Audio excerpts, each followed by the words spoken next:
Hello everyone, welcome back. I'm your host BlackTuna and today we are talking probably for the first time on this channel about Elyon, the MMORPG previously known as Ascent Infinite Realm. So yeah, actually we may have talked about that in the past, but I've decided that I would start to cover this game a little bit more frequently because it's something I'm looking forward to and it's one of the few MMORPG releases that are close by. And today I wanted to specifically focus on one of the latest dev updates concerning, I believe, housing. Now we know that there's going to be some sort of housing in this game, but it's not quite clear if it's gonna be instanced, if it's gonna be in the world like Arcade or other MMOs. So without further ado, let's just jump into the update and see what it has to tell us.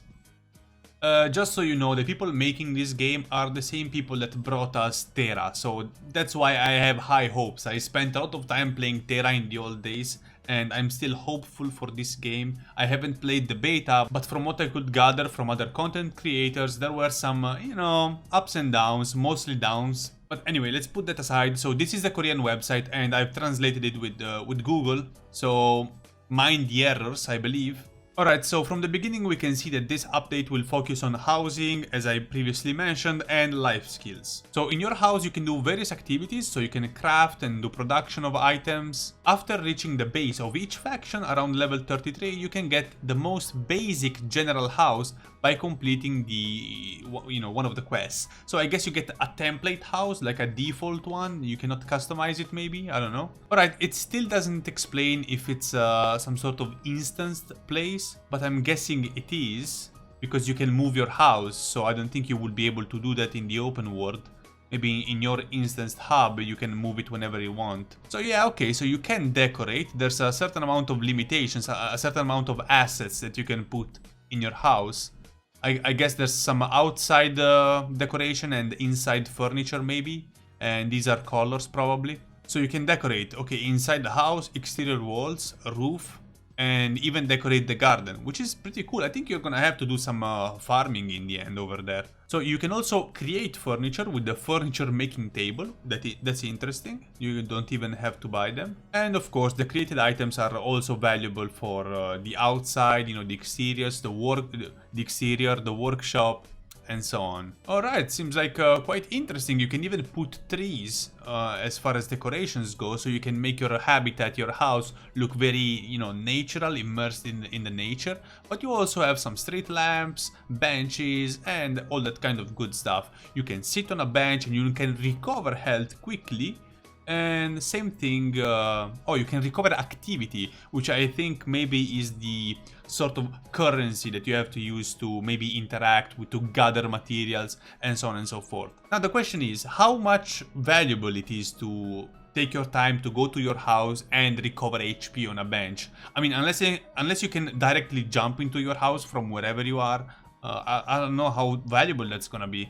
Okay, there are some furniture with special abilities, which I guess means that you can interact with them, you can sit, you can lay on the bed. Yeah, okay, vitality will recover more quickly, and you can recover more activity when sleeping. Perfect. Oh, wait, you can also put textures on the walls. That's perfect, that's so cool. Okay, you can decorate the exterior and the shop by consuming the exterior's materials of the house. What does that mean? You can change the appearance of various pieces such as roof, ceiling, exterior wall, wallpaper, and floor. That's actually very interesting. It's not a proper material that you put, it's some sort of wallpaper, so it saves you the hassle. And in the same time, even if you have a template house and you can modify it like this, no two houses will look the same, I guess. And also you can produce and craft these materials, and they require wood, leather, and plain paint as material. So you can also buy and use paint, I guess, normally. I guess you can visit your house pressing this hotkey, the backslash. Oh, but there are also luxury homes that are private homes built around Haas, which I think these are real houses, real in-game houses, like they are in the world. Yeah, you can go to the location of the house and visit it directly. Okay. Now this is interesting because if you can purchase one of these and then enter and it's gonna be instanced like it is in Black Desert in the end, I think that's also a very cool concept. Okay, so you see it is like Black Desert. You can speak to the house steward, which is this brown raccoon, I guess, and you can visit another house. And you can also, as you can see where these luxury houses are on the map. Oh, and you can see even how much they cost. Oh, nice. Let me see. Light speed connection. Okay, they all have, I think, the same price, or maybe that's just something, you know, that they have internally and they haven't set up yet. But, you know, they don't look too expensive. You know, it's nice. It's nice. Okay, you can buy it by going to the bulletin board. Ah, okay. Now, this is interesting, though.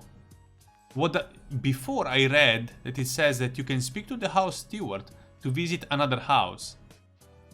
Maybe, you know, visiting other houses around the country, around the place, because here it says if there's already a player living in that house, you cannot buy it. You know, the contract is not possible, which kind of, I mean, it makes sense, but this defies the thought that I had of these houses being instanced. So they are really there and they belong to someone, which I guess it's even cooler, but this also puts limitations on people that, you know, don't play that often but still want to buy a house like that. Okay, luxury homes receive benefits when owned. Nice. So, okay, normal housing, you have to go to a general home mover. I don't know what it is. I think it's some sort of NPC, or with a shortcut. So, normal houses, they don't exist in the world. Luxury homes, they do exist in the world, so you can visit them in person or go there with a shortcut. The shortcut is the same cooldown. You have one production facility and maximum yield at ripening 180%, which is more than this one.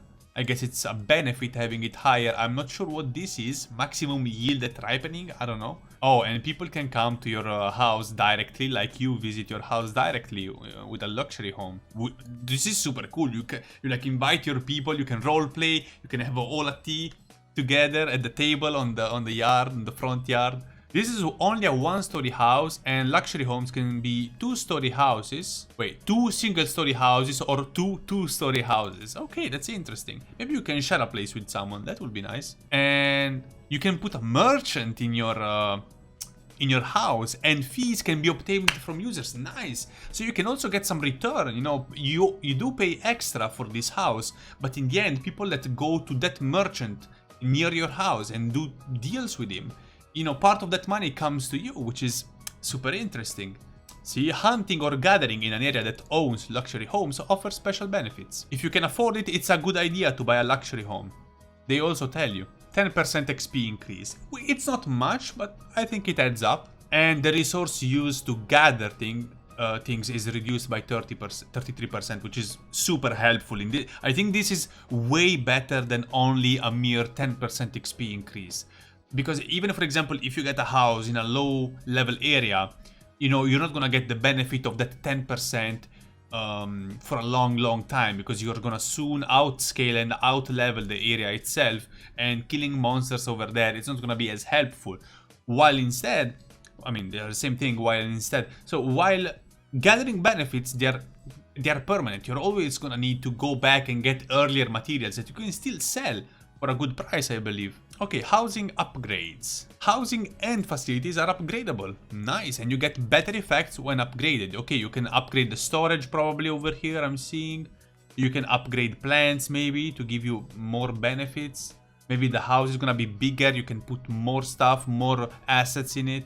See, here it tells you all the benefits that you get from upgrading the different structures that you can have in your house. Okay, more compartments in the warehouse. Magic devices number increased. Types of animals that can be kept increased. So you can keep animals. That's very nice. It's like Arcade. It's a mixture of... It's a bit of Arcade with a bit of Black Desert fused together.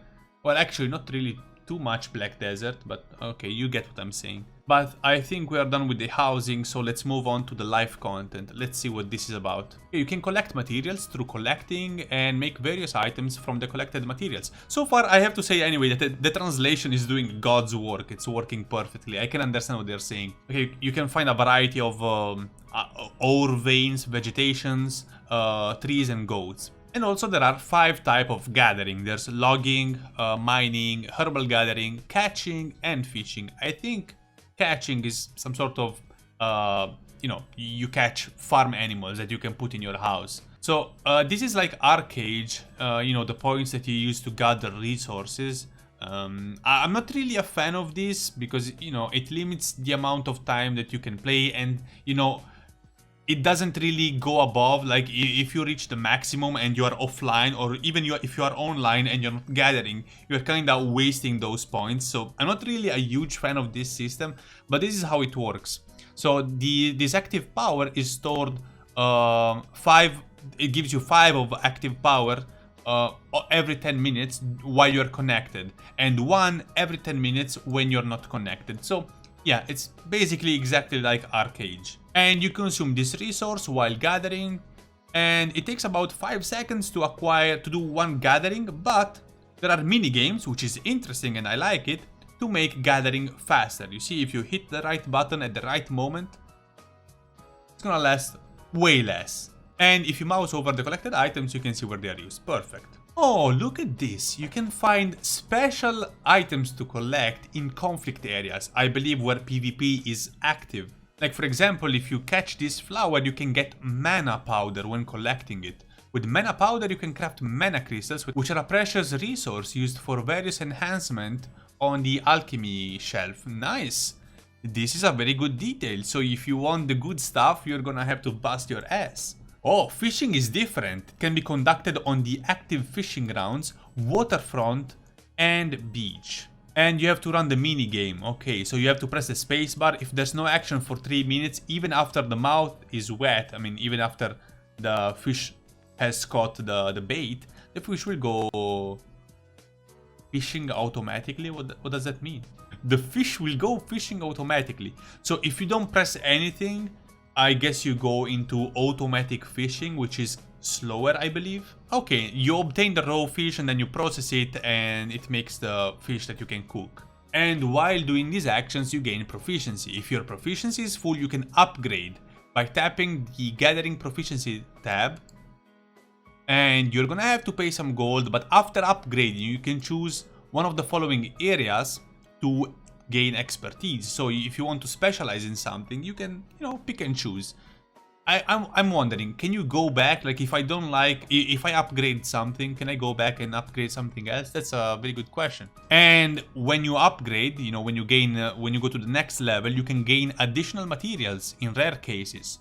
Nice. All right. So as we mentioned before, in your house and at your production facility, you can have a farm of flowers or, you know, mines and whatever. And you can obtain a large amount of products using the raw materials of production. Okay, in the flower farm, for example, you can choose to plant seeds and cultivable crops. After planting the crop, the time remaining until harvest is displayed. Yeah, I guess it says 22 minutes here. And even here, I don't know. Oh, and the appearance of the seed changes over time. It's actually quite good looking, you know, it looks beautiful. If you use the elixir of product growth, you can shorten the time to harvest. Okay, once it reaches 100%, you can harvest them, and then those materials can be used for crafting. Oh, a product that has grown 100% in a luxury home can help others beside the owners of the home. That's very interesting. So maybe someone can go there and get some of the material for free. So if you install a magic device in your house that has beneficial effects on the house itself, you can increase the production efficiency or get a buff that increases the stats for a certain period of time. It's quite good. If you want to maximize the production of something, maybe a rare resource, you know, you can do that. Now, is this gonna be pay to win, like you know, maybe a magic device with a specific magic crystal with a specific buff? Is that gonna be pay to win? I don't know. Alright, so you can also check the items and materials that can be produced by pressing the production button in the games menu. Okay, you can do it in your house, and you must have the production material in your inventory. And also, while crafting, you can get additional skills, I guess, while when reaching the 5th grade. I don't know what that is. And you're gonna be able to craft higher level items, and be sure to master them if you are skilled enough. Alright. Okay, crafting craftsmanship though can only be acquired by 1 skill per account. So let's say you have an account, you better choose wisely because you're never gonna be changing this. So if you specialize in weapon production, that's it. Even if you create a new character on another server, that's it, I believe. Maybe not another server. I mean, it says per account. Unless it means per character, because that would make more sense. But can be changed by paying gold. Well, at least gold, you know, you don't have to pay real money. And I think that's it. There's a minor thing about production delivery. I don't really understand what this is, because it doesn't really explain it.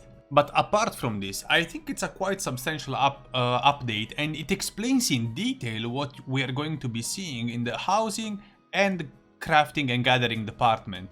And you know, Elyon is not my most anticipated MMORPG ever, but it is one that I'm anticipating nonetheless. And to be honest, after hearing that New World has been delayed once again, and it has been delayed of almost a whole year, I really need something to distract myself in these trying times, and I think we all do, and I think Elyon fits the bill.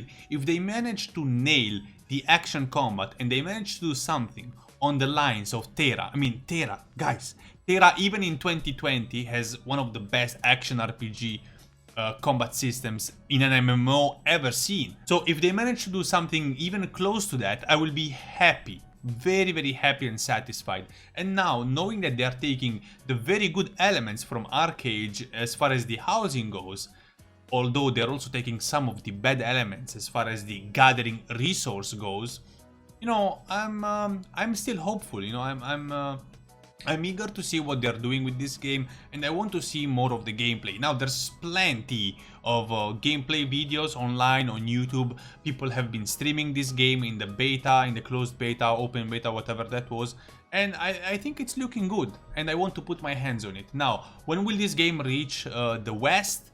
Probably never. Okay, not never, but maybe in a year or so, who knows? But anyway, this was everything for today's video. If you enjoyed it, please click the like button, subscribe and leave a comment down below, and I will see you again in the next video.